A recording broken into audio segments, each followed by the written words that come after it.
Hello, everyone. Welcome to the Center for Spiritual Living Victoria.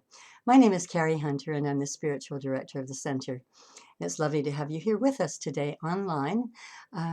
We're on lockdown, of course, as many of the other places of worship are, and we're longing to be back in person again.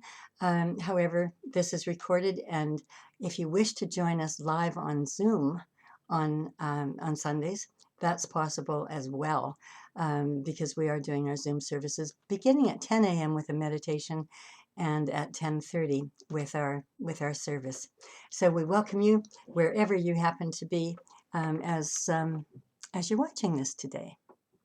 So I've been thinking a lot lately about daylight savings time and when it ended in October this year, and how immediately everything just gets so dark. Late in the afternoon, it starts messing with my head. I don't know about you, but I start thinking, oh my goodness, I haven't put dinner on, and it's dark. It must be, it must be dinner time. Just things like that. We're such creatures of habit. And now, of course, as we're moving toward the solstice this month, when the days will begin to be lighter again, it is incredibly dark very early. I think it's, probably around 4:30 when it's just like nighttime. And I love this time of year when this happens and our Christmas lights are up. And I know I've talked about this before, but to me, it's just so symbolic of hope. When we light up the darkness, how hopeful that feels, and how it can lift our spirits, in such a wonderful way. And to me, it's a metaphor for our own lives. When we're going through the dark night of the soul, that we're reaching up for the light, and to me that light is the divine. We're turning to God. We're reaching for a place where we can go for comfort, and a place where we can feel that whatever pain we're going through is going to be relieved. So my message today is titled The Path of Light. And as I was thinking about this last night, I was remembering that each year at this time, or around this time, I get a message from a friend of mine, an old and dear friend. She used to be my next door neighbor many years ago in Alberta. And she married a diplomat, and they've traveled the world, and she now lives in Toronto during good weather and in Australia when the weather isn't so good. But she never fails to send a Hanukkah card. And I always love and appreciate it. I love that she remembers me and does that for me. And I never really bothered to think much about what Hanukkah was all about. I mean, to me, it was about the miracle of the oil. Now, I had that confused with another biblical story about a miracle of the oil. And I always thought that it had to do with the widow whose two sons were taken away from her and put into slavery because she didn't have money to pay her debts.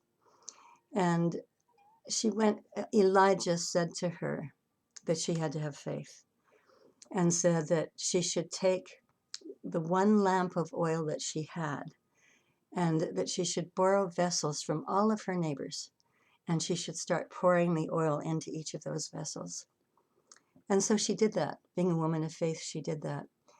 And what she discovered was that the oil in the one little lamp that she'd had never ran out. It filled every single vessel that she had, and she was able to sell those vessels of oil to pay off her debts and to bring her children back home. That was the story that I remembered. And I decided that I would look that up. I think it was last year, because I wanted to know more about it. And turns out that wasn't the story at all. That's a whole other story. And the story of Hanukkah, it was estimated that around 2023, or 2023, no, around 2023 years ago, that the Jews actually were in battle with the Greeks and managed to oust them, managed to end that war with them, managed to save their lives, managed to save their religion, managed to save their faith. And it was extraordinary. The Greeks had desecrated their temple, and everything was gone. All of their oil was destroyed. But as they went through the temple, they found one little vessel of oil that was still lit, and it gave them hope because they needed to go out and find a lot of pure olive oil to keep their lamp burning, because that was something that was traditionally done in their in their synagogue.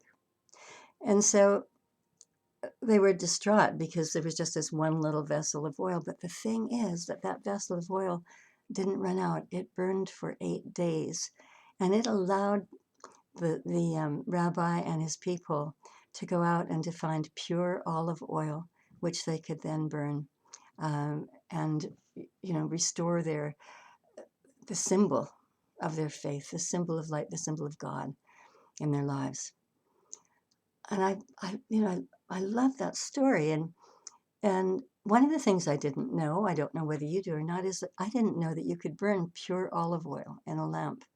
Now, I don't know how pure it has to be. I mean, in biblical terms, it says it has to be pure. I guess no additives, nothing that would influence it in any other way. And I haven't tried to do this myself. But when I consider that, think about how olive oil is made. And this becomes symbolic for our lives. It's a metaphor for our lives, really, when we look into it. And that's one of the things that I love about it.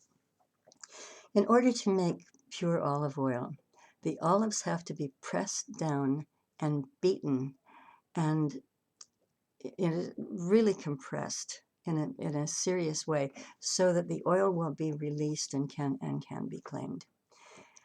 And I was thinking about that. It's like the olives have to be humbled, in the same way that when we are feeling beaten, downtrodden, suppressed in some way, we we need a kind of purification process, and we need to be in touch with our humility. We need to be in touch with the fact that we're not our ego selves, that we're something that is so much greater than that, which may sound egotistical, but it's not when we know the truth, when we remember the truth of who we are, that we are spirit having a human experience here on this planet. And so as we are beaten down many times, there's a kind of purity that emerges from that.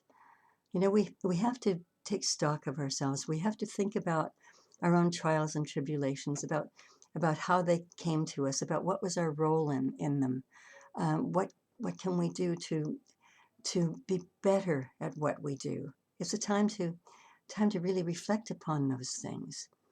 And so we come to a place of being more humble, and we also come to our authentic selves as we're able to go through this kind of inventory of what we've been carrying around with us. And I think this is so important in these days where we're under lockdown because of COVID, and so many people are really struggling. They're struggling emotionally, psychologically.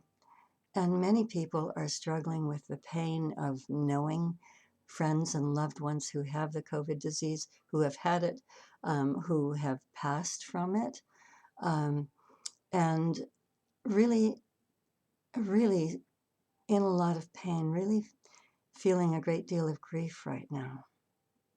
And so, again, it's a time for us to go within, a time for us to look beyond the external, and to go inside and to find that light that is within us again. That authenticity, that purity with which we were born, and to really, really understand the truth of who we are. And we have to understand that how oil penetrates things. For hundreds of years, maybe thousands, I don't know. I guess, yes, actually thousands. It's been used, oils have been used for healing, various kinds of oils, and some people still use them today for that purpose.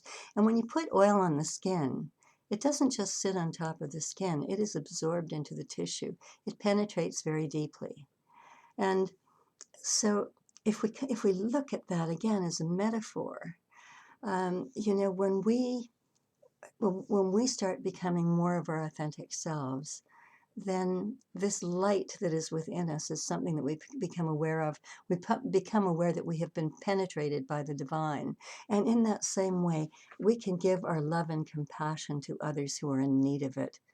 You know, we become like that oil where we penetrate their hearts and their minds with goodness and with love and with wonderful understanding. So again, a metaphor, the olives and the olive oil, a metaphor for what's going on in our lives. And then what we have to remember is that oil always rises to the top. And if we're thinking about our relationships with our friends and with family, with loved ones, what we need to really look at here is that yes, the oil separates from whatever it's with. You know, think about making a wonderful salad dressing, and you have oil on top, and you have vinegar on the bottom, or lemon juice, or you know whatever, and then you put the seasonings in, and you mix it all up, and you put that on your salad. But if it's left to stand, you know the seasoned mixture, the richness of that is at the bottom, and the oil is on the top. And so what that means to me is significant. It means that whatever relationships we're in, whatever friendships, that we must remain distinct like the oil. You know, not separate per se, but distinct, being our own individual selves. And then when the oil is mixed with the you know, with whatever is below, and becomes a rich and wonderful, delicious kind of dressing, our relationships with one another become richer and fuller as well. When, you know, when we remain distinct, when we are the oil and when we are the seasonings below the oil. Interesting thing to contemplate. And so during times like this, or any time when we're going through pain in our lives, we need to remember that, like the oil, that we need to rise to the top. We need to rise to the top and float above the pain. And how do we do that? You know, we have to remember who we are. We can rise above our problems, rise above anything that we see to be a disaster in our lives, the dark night of the soul. We can rise above those things when we focus upon who we are, when we focus upon the divine, when we focus upon the fact that we are divine ambassadors of God in the world. You know, at our core, we are infinite, at our core. And you know, what we're saying all the time is that the truth about us is that we are spirit having a human experience. And so that spirit is not only within us, it is everywhere around us. We are embraced by it. We are filled with it. And we need to remember that. And when we remember that, and when we focus upon that, it's kind of like turning on the Christmas lights at the darkest time of the year. All of a sudden we start to feel a little bit lighter. And perhaps we're playing some Christmas music or watching some Christmas movies that lift our spirits as well. These are things that we can do during this time of COVID, and ways that we can lift our spirits. But it's truly about focusing upon it. It's not about being in avoidance. It's about remembering the truth of who we really are. And what we need to remember is that God sent us on a mission to this world, a mission to rise to the top. You know, whatever our chosen lives might be, whatever that means, whatever the top of our chosen lives might be, that's what we are being urged to do all of our lives, and particularly in this time, to rise above, but to be the best that we can be, to rise to the top in whatever it is that we're doing. And that doesn't mean rise to the top and become famous, rise to the top and have everybody say, oh, aren't you wonderful? Rise to the top and be in all of the newspapers and magazines and so on. That's not what it means. Rising to the top means being spirit in expression, being God in expression. Always remembering that. You know, this is the deeper significance of the miracle and why the oil is celebrated. I love that in the Jewish tradition, the oil was celebrated. It wasn't the victory over the Greeks. It wasn't the end of the war that they were celebrating. They were celebrating the oil. They are still celebrating the oil, celebrating the miracle. And so, in the same way, we are being called upon to celebrate the miracles in our own lives, because we are all experiencing them. Just having our breath is a miracle. Having our hearts beating is a miracle. When you think about the miracle of birth, about where we came from, about how we were born, all of those things, the religion doesn't matter. It doesn't matter whether it's Judaism, Christianity, Islam, it doesn't matter. What we need to remember is that we all have the same source within us. And at a basic level, in every religion, we are all one. Things get kind of messed up by various religions as the dogma enters. But the thing is that at our core, we are all one. And when we can remember that, it can be life-changing in the way that we look, not only at ourselves, but in the way that we look at others around us. We're all spiritual beings. We're all born of the divine. We all have the divine within us. And so Christmas lights and the menorahs remind us of this light that is indwelling in us, that it is around us, and that it is lighting up the world at this time. In our lives, we must learn. We absolutely must learn to show up like oil. We must be oil-like in our lives. I mean, that may sound kind of funny, but again, looking at the metaphors of the oil, it's really important. Retaining our individuality, remembering who we are, rising to the top, showing up in authenticity, even when we are pummeled and feeling broken and crushed. That's the time to really reflect upon the truth of who we are, because there's something so much bigger than that is in each and every one of us. And that's what we must focus upon, and that's who we must be. And everything in our lives will change for the better when we remember this. We're here to see the light in one another, perhaps first, but we also must see it in ourselves. We must know it in ourselves. It is the true light. It is the light of consciousness. It is the light of love itself. It's the cosmic Christ. Richard Rohr, the wonderful spiritual author, wrote something that I really love, and I'm going to read it to you so that I don't misread it. He wrote that Jesus was in the world that had its very being through him. In other words, the world itself, the entire world, was made up of God's stuff. Everything is made of God. And so Jesus was in the world that had its very being through him, through spirit, through God, through the light. But the world did not know him. He says that in the same way, for the past 2,000 plus years now, we've not understood the cosmic Christ. We fell in love with the symbol rather than what the Christ actually represented. To love the Christ is to love the symbol and to love everything that it stands for. To love the Christ is to love the symbol and to love everything that it stands for. Everything, everyone, is made up of God's stuff, and everything comes from that blueprint of light and of love.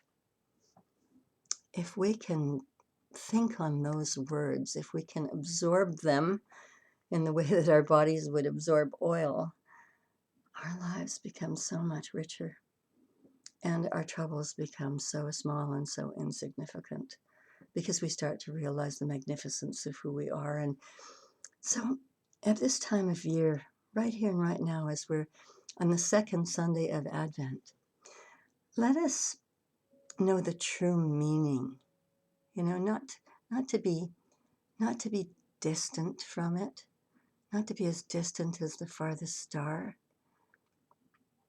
Let us carve out a space for what is holy, a space in our heads and in our hearts, our lifestyles, so the deeper mysteries of the season can reveal themselves to us. It's up to us to create what is holy in our lives. It's not just something that just is happening and we're oblivious to it. It's something that we need to focus upon. We need to really understand this. According to the mystical tradition of light, Christ is born into the world through each of us. Not born in some fancy hotel or in some big hospital, but born in a humble place. And again, what does that mean to us? It means, it doesn't mean that we're born in a stable. It doesn't mean that, shepherds are watching their flocks and come to visit and wise men come from the east. It doesn't mean those things at all. It means that we are born of the light. We are born authentic beings. We are born knowing the truth of who we are, but we forget. And so creating all that is holy in our lives, understanding that the Christ is born in the world through us, takes us to a different level. It takes it all to a different level. The image of Jesus has become so distorted and twisted by institutions that claim to represent him, religious institutions. But beyond the myth is a magnificent spiritual force. And what we know, what we've been taught, Jesus was not the exception. He was the example. He said, "These things ye shall do, and more so." He said, "The kingdom of God is within." Those are the things that we have to remember. Imagine, these things we shall do, and more so. That means that each of us is capable of being the conscious Christ. Each of us is capable of miracles in our lives. Each of us is capable of being the light bearers, the light bringers to this planet. It's so important that we remember that.